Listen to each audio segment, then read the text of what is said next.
This time I want to call this emergency hearing of the State Executive Committee to order. We have an agenda before us, a one-item agenda today. We obviously have a quorum present, and we will be abiding by the UIL Constitution and Contest rules. At this particular time, I would ask members of the committee, starting to my right down here, to identify themselves, please. James Colbert, Superintendent of Harris County Department of Education. Good morning. I'm Johanna Denson. I'm the Director of Athletics for Pflugerville Independent School District. My name's Mike Motherell. I'm a retired school superintendent. My name is Gil Garza. I'm the Director of Athletics for Dallas Independent School District. Staff members, please. I'm Charles Broderick, Executive Director of UIL. Jamie Harrison, Deputy Director of UIL. Leo Morris, UIL staff. Adrian Whittier, outside counsel with the Office of the Susan Elza, Director of Athletics. Instead of UIL staff. Caroline Wallace, UIL staff. Jake Hector, UIL staff. Chris Schmidt, UIL staff. Thank you. Before we get into the meeting, a couple of comments. First of all, we need to recognize that today we're here for a discovery hearing for the UIL, for the University Interscholastic League.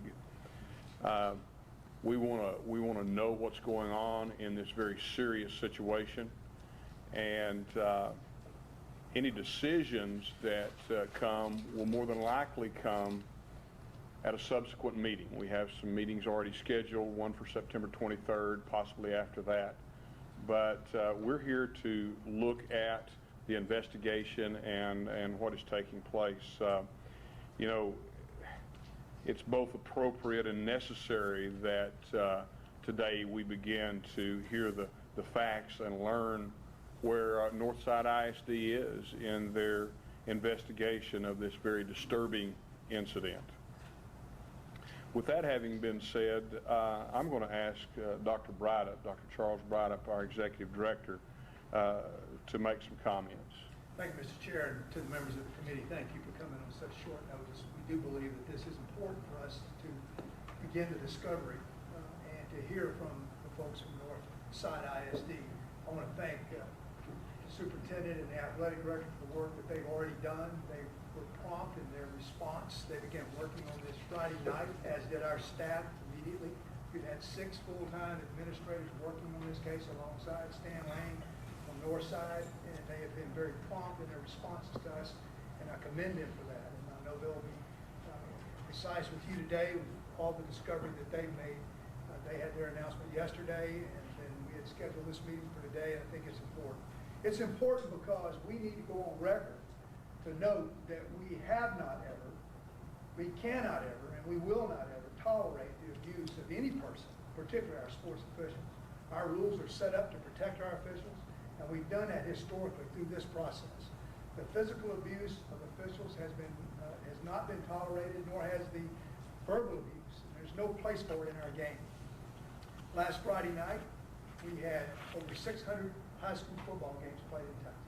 Unfortunately, we're talking about one, and it's for the wrong reason.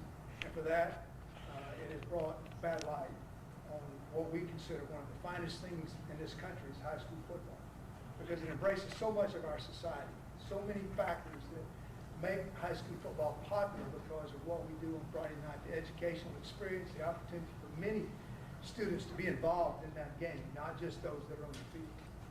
And now we're sidelined with information that we're dealing with today that have nothing to do with the game.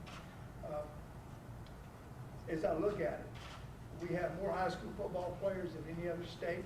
We have more full-time coaches that coach in our state than in any other state in the United States. And we have more sports officials who practically volunteer their time to get training, to learn the rules, and meet on a regular basis to apply those rules.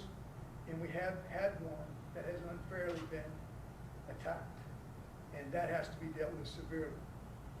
I believe that you will find that as the 8 million people who viewed this video saw the same thing that each one of us have seen. An official with his back to 2 players was attacked by 2 fully padded players. And that has to be dealt with. That's why we're here. Unfortunately, we don't have all the parties that we need today, but we'll begin that process today. This is something that cannot, again, and will not be tolerated. And again, we support our sports officials. We have to have, in order to have the great contest that we have to have all 3 elements that I mentioned: players, coaches, and officials. And how can we have officials if we're not going to protect them? UIL stands firmly entrenched with our sports officials in support of what they do. I don't know the reason, what provoked this, and that's not what we're here for right now. That will come out in due time. But there's no excuse ever for verbally or physically abusing any person, particularly our sports officials. Our athletes should not come in contact with an official. They shouldn't even have any conversations other than the captains of the team. That is not ceremonial. Those captains are meeting because they're the spokesperson for the team along with coaches. So we're going to find out more today about what has occurred and what the school has discovered.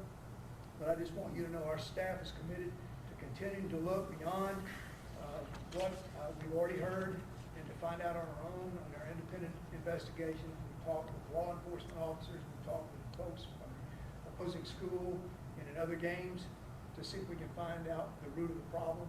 And looking forward to hearing from our folks from Northside ISD today. So thank you for allowing me to speak. Thank you, Dr. Braddock.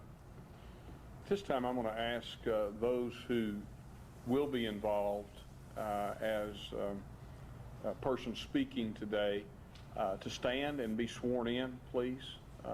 Whoever that may be. I think there's at least 3 of you. Yes. Raise your right hand. Do you solemnly swear or affirm that the testimony you are about to present is the truth, the whole truth, and nothing but the truth? Dr. Woods, Mr. Lang, come forward, please, this time.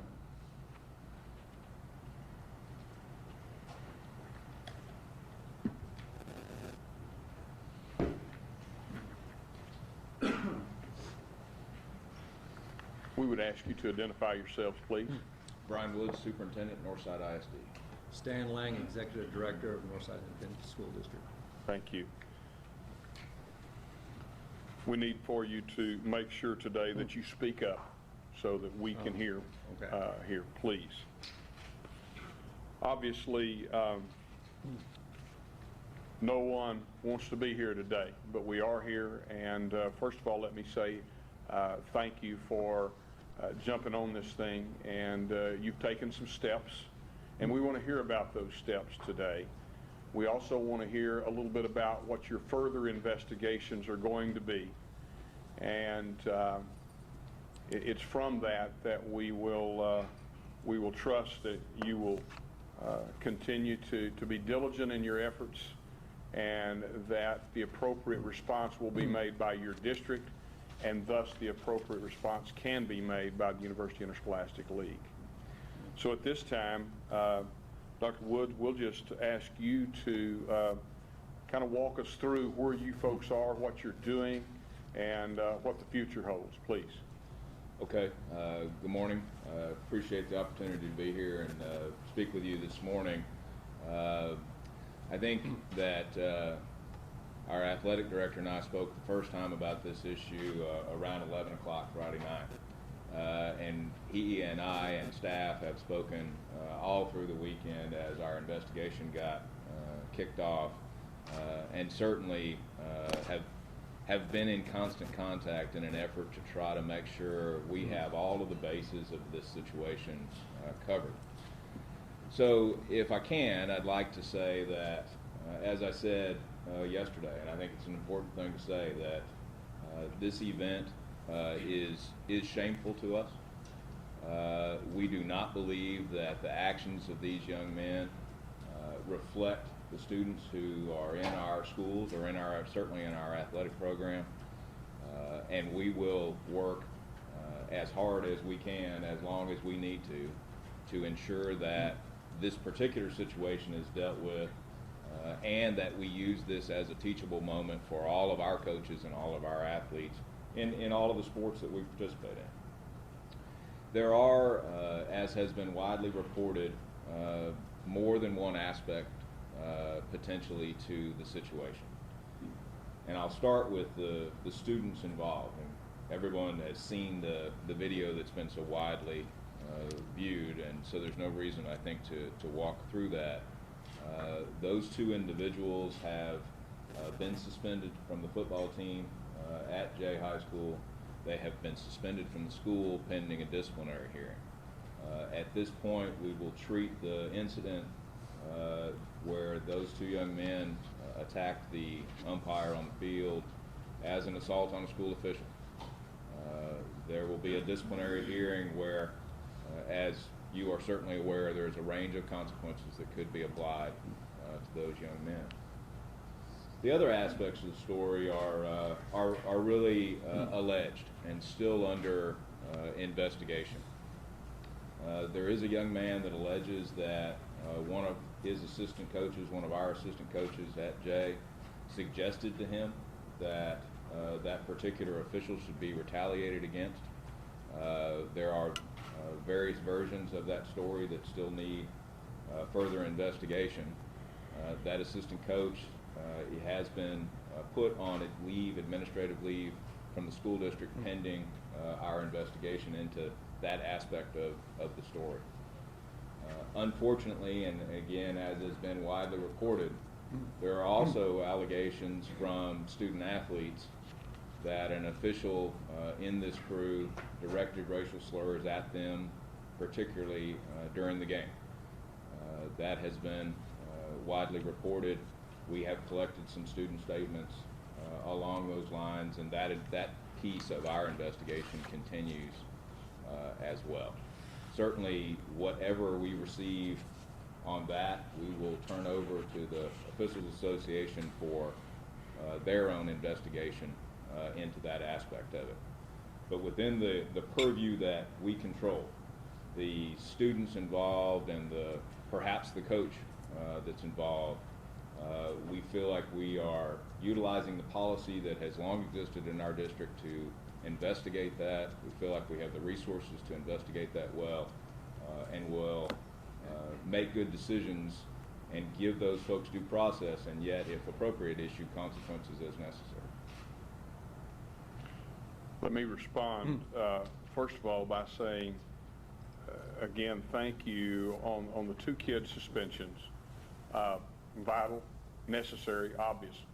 And you folks acted in that very, very quickly, because as we look forward to that team this year, those students have no place on that team, and I think you've recognized that, and that's extremely important.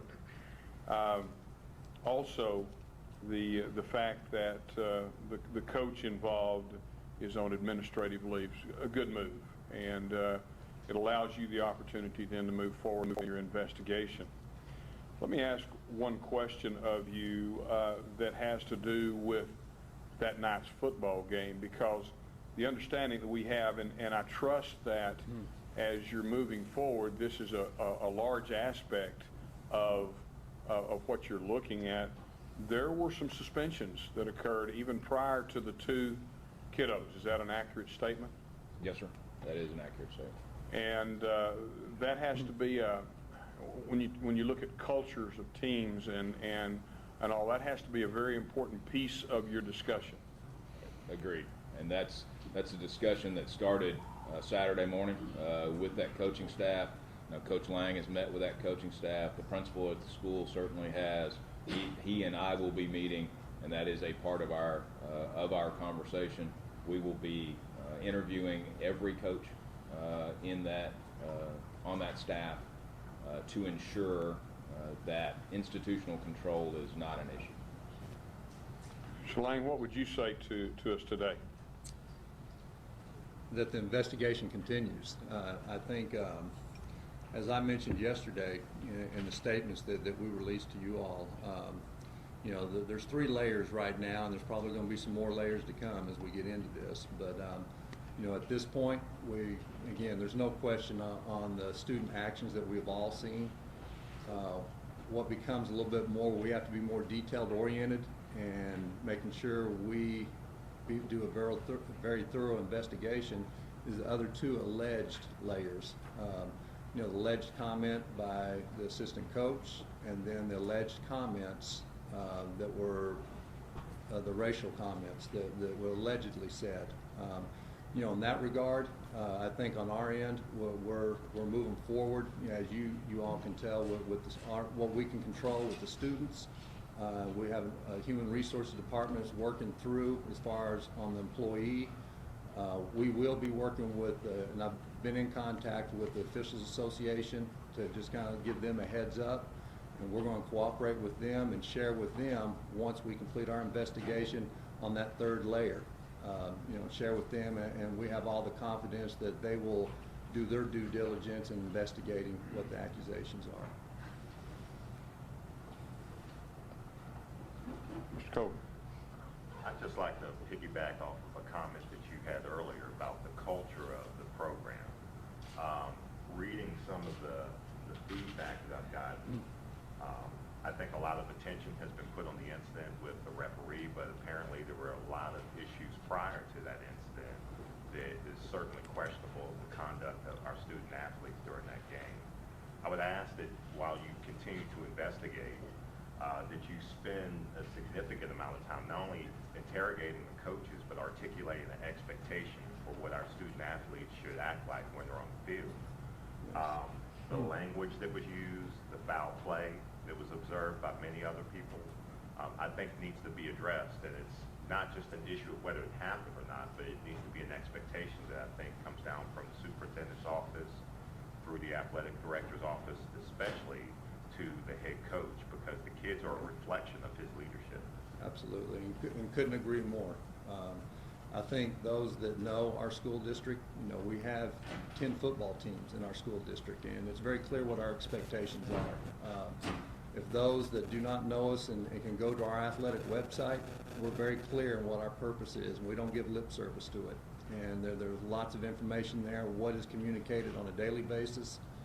We have 544 coaches in our school district and almost 14,000 student athletes that participate in athletics. And so we take our role very seriously about communicating those expectations, and I think it's very clear what those expectations are. But yes, sir, this is something that we look back and my responsibility is obviously, we didn't get the message across to two young men in particular.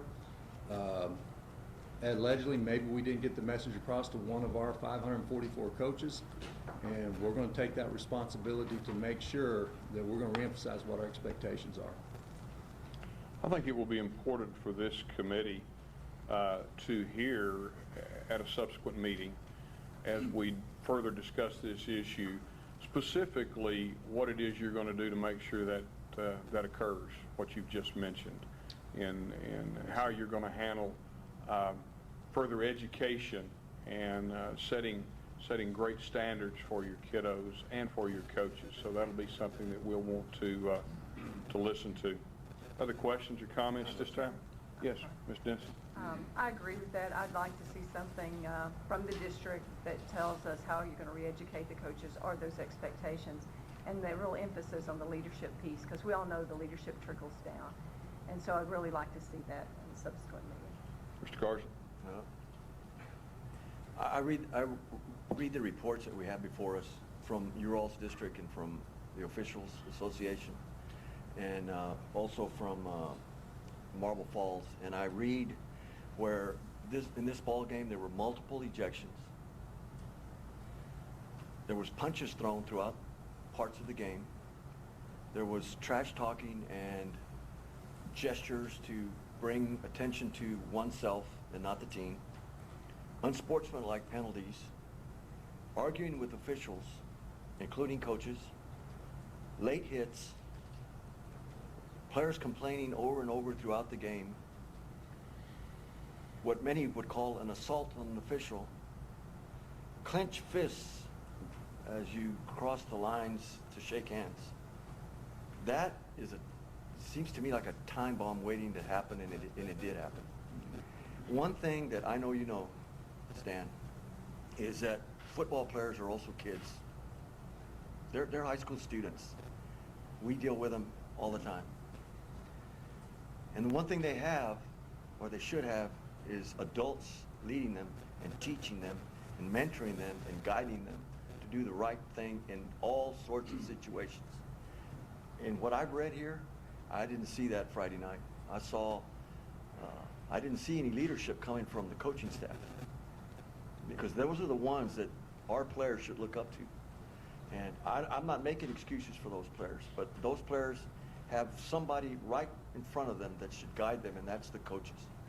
And if one is directing something like it's alleged to happen, that's a big no-no. But starting from the top, it's got to filter its way down. And I know you know this, but when you do the rest of the investigation, I hope somewhere along the line that message gets down, because I have a big district as well, and I know that it's huge, and there's a lot of coaches in there. But and I know you preach this, but like you said, the message didn't get across. The kids have the coaches. That's what they have, and that coaching staff has to shine in times of necessity. And when things are going bad, I mean, there was an ejection in the third quarter. There was another ejection in the fourth quarter. At some point, the coach should have just time out and let's gather, and you know what I'm saying? That's all I'm trying to say. Yeah. And Gil, I think, of course, you and I both were not there, but I think what the coaches could within their realms of understanding, you know, that staff, and I'm not going to speak for them from that perspective. We'll have an opportunity for you all to visit with those coaches directly. We have video clips of the specific ejections, and you know, obviously that could be reviewed. Obviously, you know, with Tasso, or with this group here, and then you can see, you know, from the specific ejections, you know, y'all can make that decision as far as when you look at that to see where the out of control may have been. I know that whenever there was a comment made at some point in the game in the fourth quarter, the player was upset, came and reported the alleged comment to the coach. The coach immediately, assistant coach immediately told the head coach. The head coach immediately told one of the officials what was allegedly said. You know, in that regard, they did their job as far as trying to communicate to the officials, as far as trying to get control of whatever at the time. As we know, there's a lot of emotions in the game. At the end of the game, you know, our coach asked for the game to be stopped, but this was late in the game. It was towards the end, and then the officials, they ran the play clock down to 40 seconds so they could run it so we could end the game at that time. So do not disagree whatsoever what you said, you know, but I don't want to come across that coach staff did not have any control whatsoever of the situation. We're not making any excuses. But again, there's going to be a lot of things to be learned from this on both sides. That as we continue this investigation, and again, we've just dealt with these three layers right now. There's going to be continued investigation with that entire coaching staff of what transpired that night. As you continue your investigation, we have to assume that you will also consider what happened in your sub-varsity games. The JV game, and what kind of conduct was taking place there, because that might be a little better, or a little more of a picture for you of what that culture is, what that environment Sure. is. So don't just stop with your varsity. Absolutely. Make sure that you're looking at your JV and your freshman team and those that are part of that program. I can assure you, we will, as this continues, you know, we're going to look at, we're not going to leave any stone unturned. Well, and that's why we're not here to make any large decisions today. Yeah. From our viewpoint. It's to find out where you are. Sure. and to hope that as we look forward in a few weeks, whenever that does occur, that you can come back and have done a very thorough job in your investigation. Are there any other questions at this point? We may want to call you back shortly, but there are other folks that we want to talk to. Thank you. You may take your seats.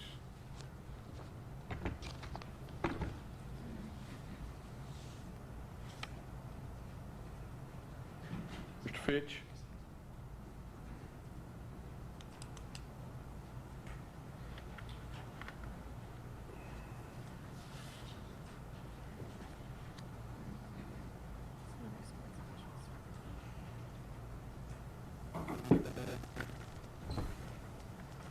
Please identify yourself. I'm Michael Fitch. I'm the Executive Director of the Texas Association of Sports Officials. Is there anyone you want up here with you, or are you by your lonesome I today? am one right, one ranger. Okay. Obviously, the officials were very involved in this incident, and one being a victim of the vicious hit from two students. But also there are accusations that have been made, and we would just like to hear from you as to what has been determined at this point, and anything you would like to tell us about y'all's ongoing investigation. Okay. Thank you, Mr. Chairman. I became involved in this on Saturday morning with a phone call from the local Austin chapter explaining to me what had happened. So I immediately started looking for game film and looking for incident reports that would have been filed through the UIL website. Will you do us a favor and speak up a little bit? I'm trying. I have a weak voice, but I'll do the best I Would you can. move over a little bit for the, yes, sir. the folks there, because the microphones? Thank you. Thank you. I will say at this point, we do not have an official complaint as far as any comments being made by the official. Obviously, we're aware of the potential of that. What we have started to do so far is I have asked the crew members in that game to provide me not only a report of the incident, which they did through the UIL incident reporting mechanism, but starting from the coin toss to the minute they walked off the field. Any player interaction, any coaches interaction that they may have had or overheard, either between officials and players or players and players. They are working on that. I do not have all those back yet, but I expect to get those soon. We also got a copy of the game film, and the TASO Director of Training for Football is doing a play-by-play review of that, making notes on all the fouls that were called, some fouls that may have been missed, any potential interaction that you can see. Obviously, there's no audio on the video, but many times you can see that there's some type of verbal communication exchange going on. He is in the process of doing that. I expect that he will be finished today. Expecting some type of official complaint, and have talked to Coach Lang, and I'm sure at the proper time he will give me their findings. And at that time, we will kick off our normal process on how we handle ethics investigations. I do have the pertinent part of our procedures that I'll be happy to pass out. We have a very well written and documented procedure on how we handle all ethics complaints. As you might expect, I get lots of complaints from parents. Our normal policy is if it's a complaint on officiating performance, we funnel that through the coach, the athletic director, or the superintendent. If it is a complaint against some type of an ethics issue, then that comes straight to me. And that can come from the public, it can come from a coach, it can come from a superintendent. Many times it comes from another official. And at that point, we start our process. You've got the process there. If you'd like me to step through it, I will, but you tell me how you Just want very to handle it. briefly tell us what your steps will be. Okay. The first step is that once a complaint is received, me and the division president of whatever division it is, this being the football division, will determine whether this complaint has merit. I think at this case, that's obviously a yes. Then we ask for statements from all of those involved. I'm sure that Northside will provide us their statements, so we'll have those. And we will include the statements from our members, the chain crew, if we can get to the Marble Falls chain crew, Marble Falls coaching staff, anybody that might have had anything to do with it. At that point, I determine whether we need an additional investigator. Sometimes it's pretty cut and dried. Yes, this happened, and we go ahead and move forward. If I believe that we need more information, I appoint an investigator, and that investigator will do his or her job in gathering all the facts and they'll report it back to me and the division president. We review those. If we're happy with the report as far as being complete, we make that available to both parties, the respondent and the complainant. If they can review it and come back and say, well, they didn't talk to this person, or this is not an accurate representation, so we make sure that everyone is comfortable that the investigation is complete. At that point, the division president and I will make a determination on if any disciplinary action is necessary, and if so, what that is. The member has the opportunity to appeal that decision to the division board. In this case, it would be the football board of directors. They will make a determination. Their options are accept the original disciplinary action, reject it and reduce it all the way down to nothing if they so choose, or reject it and increase. They have those three options. At that point, the member, if he or she still does not like the outcome, can appeal that to our multi-sport board of directors, which is made up of the president and either the president-elect or the vice president, whichever that division has, of all 6 of our divisions. There are 12 people on that. Not all the votes are equal. The bigger divisions have more votes, but out of the 12 voting members, there's a total of 16 votes. That board then will hear the appeal, and both of the board and the division board and the tassel board appeal can either be in person or it can be via teleconference. Sometimes we can do it over the phone. At that point, the multi-sport board will render determination. They also have the same 3 options: accept as is, reject and reduce, reject and increase.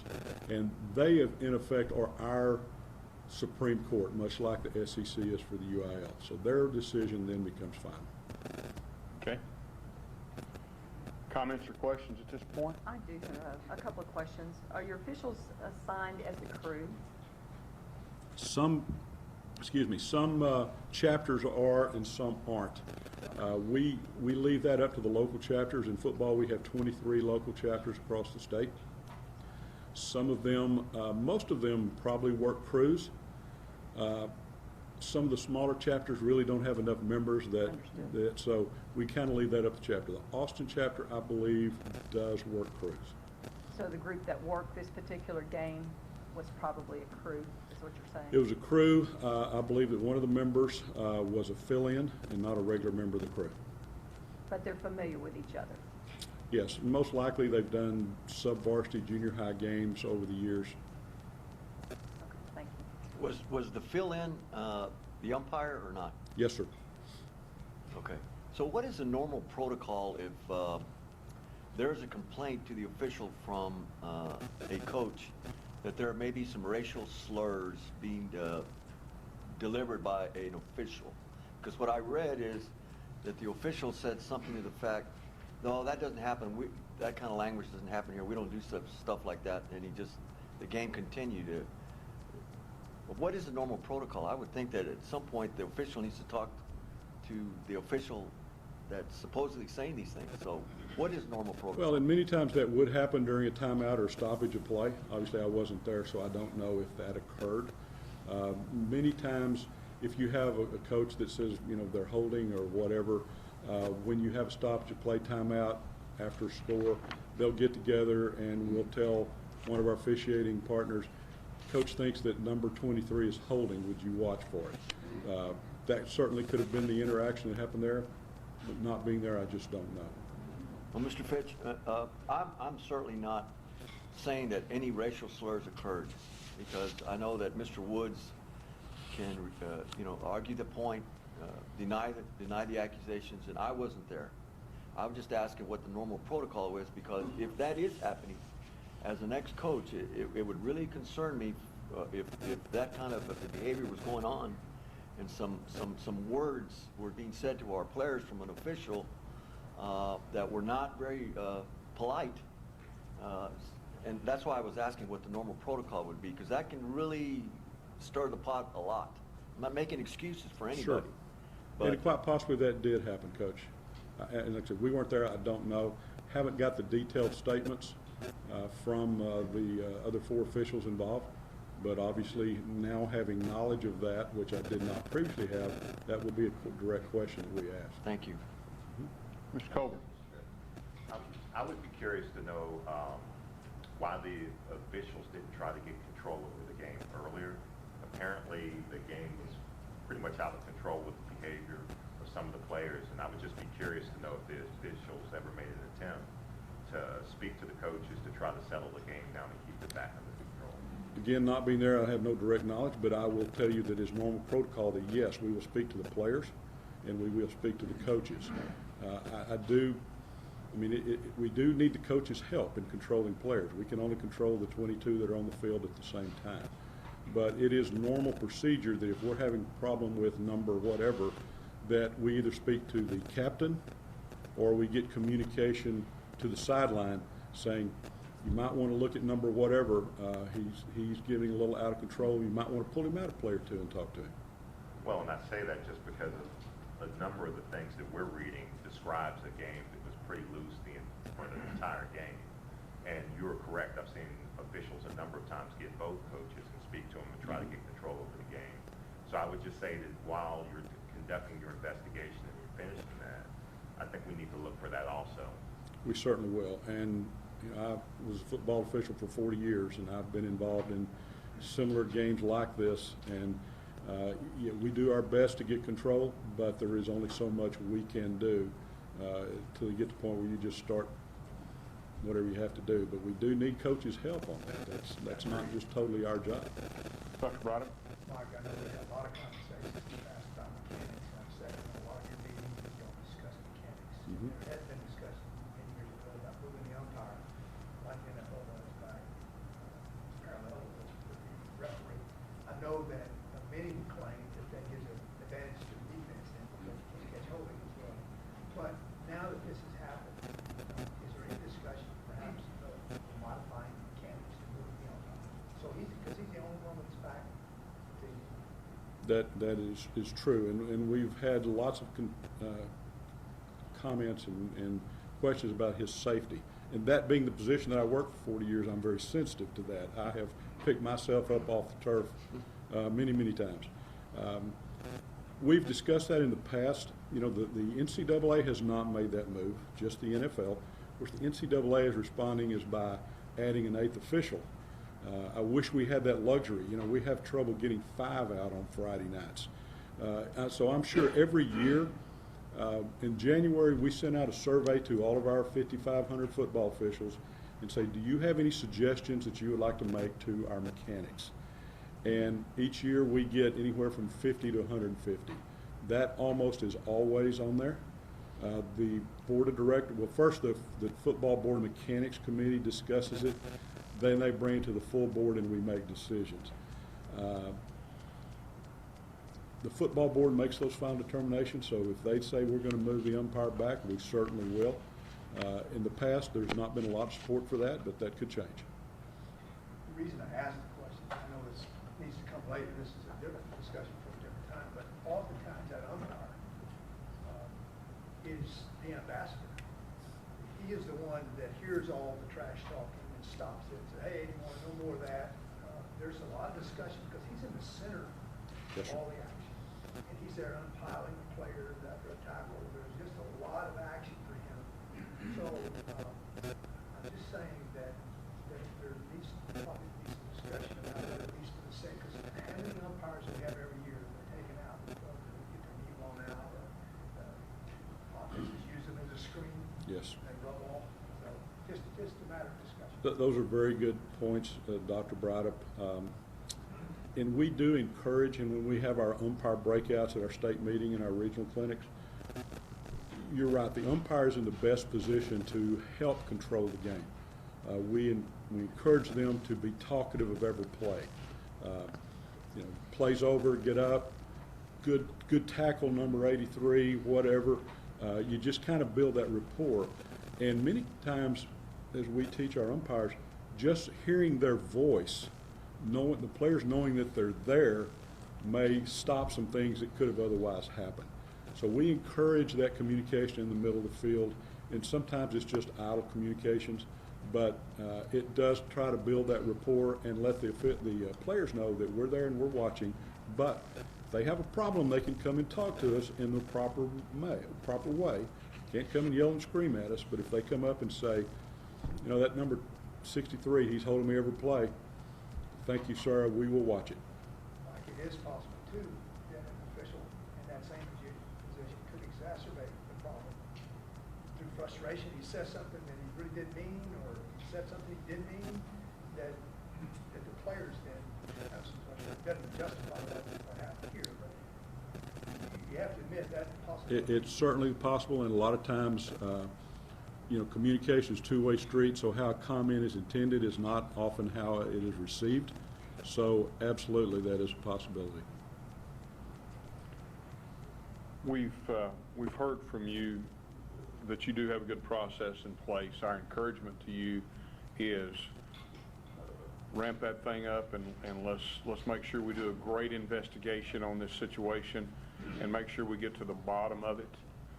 We know that's exactly what you want to do. Absolutely. In cooperation with Northside and with Marble Falls. Mr. Chairman, if I could add. Please.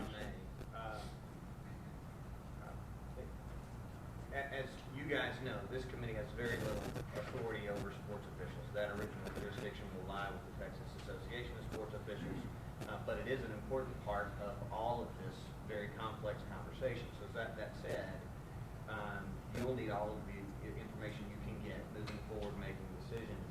Mike, I heard an element here that I had not previously heard.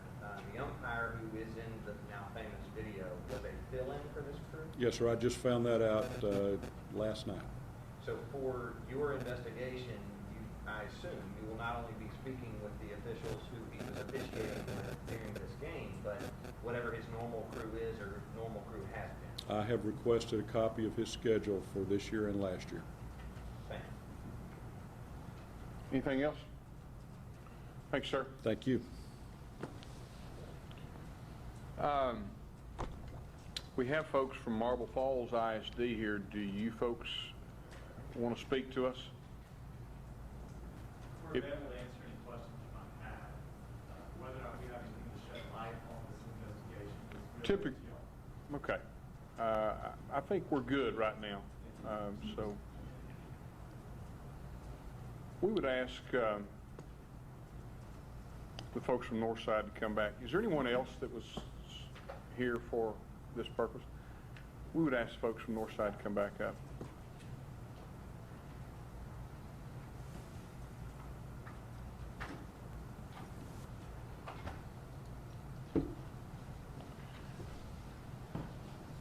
You've heard the comments that today is a time of discovery for us. And obviously you folks have gotten on this thing from the very beginning and are working very hard to make sure that an appropriate response is made from your school district. Recognizing that you do not have all aspects of what occurred in your own situation. In other words, there are officials involved and such. But I think the one thing that we want to do for you right now is answer any questions that you might have, may not have any, but also to give this group an opportunity to one more time emphasize anything that's important as we move forward, because this is a vital investigation that you folks are involved in. You've had a couple of kids that did something that was very egregious. You've taken initial steps very well. But we want to make sure we get to the root of all aspects. And so first of all, do you have any questions of us as you recognize the fact that you will be coming back before this group at a time in the future? I don't know that we have any questions. I think we feel like the onus is on us to complete a thorough investigation. And as Mr. Lang said, leave no stone unturned. And so we do not have questions at this time. Any comments? Any further comments at this time? Mr. Chair, I want to reiterate what I said, and thank you both for the prompt response to this. I know that Stan was in touch with Ed early, late Friday night, early Saturday morning, and numerous contacts with our staff. Thank you so much for the promise and for the actions that you took, for your stand yesterday at the press conference. Thank you both for your leadership. I know and value the philosophy of athletics and extracurricular activities. I've seen it in action. We don't judge all of Northside High School based on this factor. I will have to tell you this, though. You've read many of the same comments I have, unfortunately. All these different sites, social media. And the one thing that I've heard a lot is, why should Jay be allowed to continue to play? We have many people say they should be kicked out of the league. They should not be allowed to play anything, not even girls' sports. So I'm not suggesting that. I'm just saying people are weighing in, and that's the public opinions out there. It's all polarizing. So you will need to answer that at some point to justify Jay's continued participation if this committee chooses to allow it to. They may not. Well, and Dr. Wright, if I have that same sense, and we actually addressed that yesterday directly. And obviously we've had those conversations.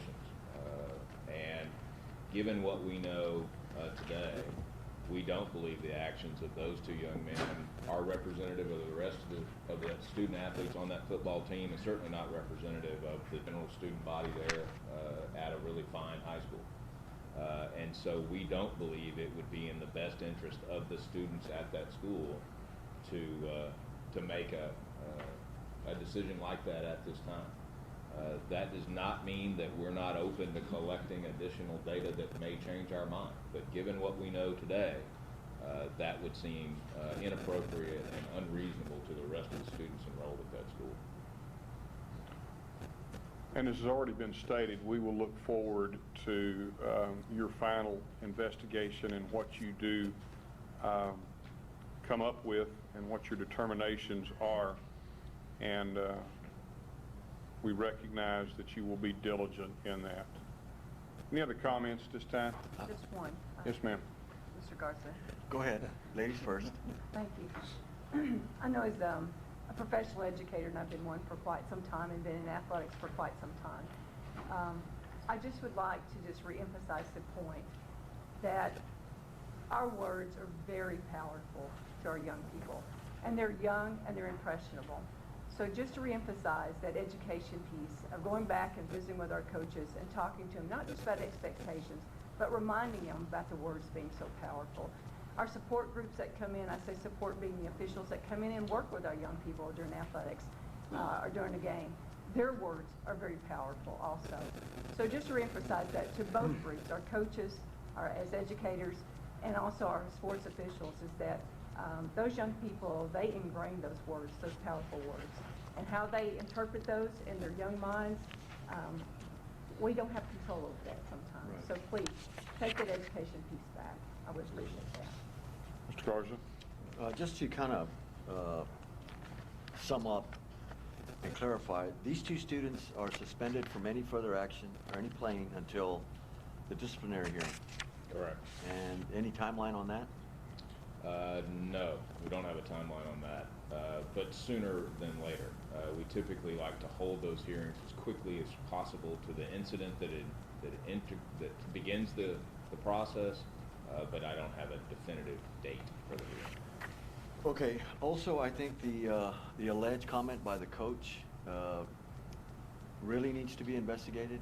Was there a comment made? Was there a direct command to do what happened? I think needs to be determined. Was it an off-the-cuff remark that two kids took it upon themselves to do? I mean, to what extent was this coach's direction taken or given? I think that's important. I think also the racial slurs that may or may not have taken place, you guys really need to get, that's huge. No excuse for what happened, but I think and also I just want to piggyback a little bit about what Ms. Denson said. Well, before I make that comment, I want to say this. Being in San Antonio for the last 12 years, I know what Northside is. And it's a very classy school district. And Stan and Dr. Woods, you two exemplify that. I know you personally, Stan, and I know that this has not been easy. I'm glad it's not me. Thanks, Gil. But I can tell you this, there's no doubt that you guys are going to handle it in the right way. We're doing the right thing. But I really think at the end of the day, and I look at it as a parent, and as an athletic director, and as not even a sports official, because I really wasn't, I can't claim to be that. But as a parent of those children, those students, it would be difficult for me. As a coach of that team would be difficult for me. But there's some ownership that I have to take as a coach, because I'm not a student anymore, and I'm not their parents, but I'm more in the coaching world. And that education piece that Ms. Denson talked about, I think, is very, very important. And I want to just reiterate it. The only thing our kids really have is our coaches. And that's where the leadership has to come from. It's got to start from there. And I think that was missing a little bit in all of this. There was a lot of factors that created this, as Mr. Colbert said, out of control atmosphere that night. And it was a time bomb waiting to happen. But I trust that you all will do what you need to do and report back to us when you come back. Mr. Chair. Yes, sir.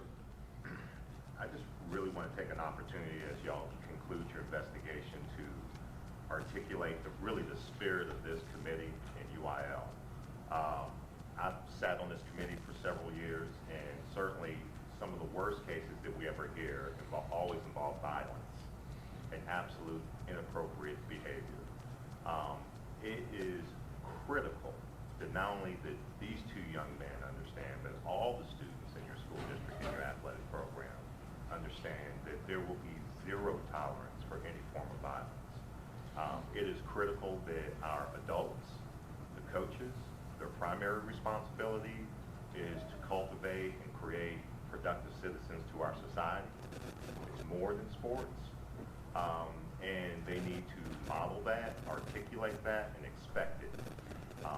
This incident has been an embarrassment, not only for your school district, undeservingly so, but also for UIL and the state of Texas. And so I think that we're going to go about our due diligence and do what's right and be consistent with our policy and rules. But I think it needs to be clearly understood in your entire school district amongst all coaches, and especially amongst the athletes, is that there is no excuse. No matter if there's racial slurs or inappropriate conduct by the other athletes or whatever, there's other ways to resolve those issues other than to resorting to violence. And really, the violence that we saw that was on the video that I, in my opinion, think was cowardly, to hit somebody in the back who doesn't have pads on, and violence towards an adult. So I really want y'all to embrace the spirit of this committee. At least that's the spirit that I've picked up with this committee since I've been on it. And I look forward to the outcome of your investigation, thus bringing closure to this matter moving forward with the rest of the season. I want to encourage you to work well with TASO. You made a comment in some of your written material, Dr. Wood, that it's important that emotions stay out of the process. You've done that, and we would ask you to make sure that you continue to work very closely with these folks in recognizing that importance. And I'll say one last thing: the suspension of the students, extremely important as a first step. You mentioned that there are disciplinary hearings upcoming, and you're going through your processes. We would trust that. Don't know what all is going to happen there, but we would trust that in the meantime, between now and the time that we meet again, it's important that those folks aren't playing. And so I don't know what the time frame is going to be, but that's an important issue. There's no question about that. Okay, thank you. Needed that There is clarification. no danger. Okay. All right. Dr. Harrison? So, Mr. Chair, if I may kind of lay out the steps moving forward. Obviously, as everyone has indicated, UIL staff will continue to work with Northside ISD staff as they continue their investigation. Northside ISD and UIL will work with the Texas Association of Sports Officials to gather as much information from the officials in this game and then any other information surrounding that would be beneficial to this committee. This is a very complex issue because There is currently, at least has been reported, a criminal investigation ongoing. UIL staff will work and coordinate as best we can with any law enforcement agencies who are investigating this matter so that we can bring you as holistic a collection of information from a 360-degree perspective of this incident so that you can make as fully informed decision as possible. Thank you. I don't think we want to put a date on that No. yet because there are some timelines that none of us completely control. But as soon as that is appropriate, we'll work with the chair, and when he deems it appropriate based on the information we have, this committee will reconvene and move forward with consideration of further action. I think the only thing that we could say is it will be no earlier than September the 23rd and possibly later than that time based upon what the needs are. Anything else? With that having been said, this meeting is now adjourned.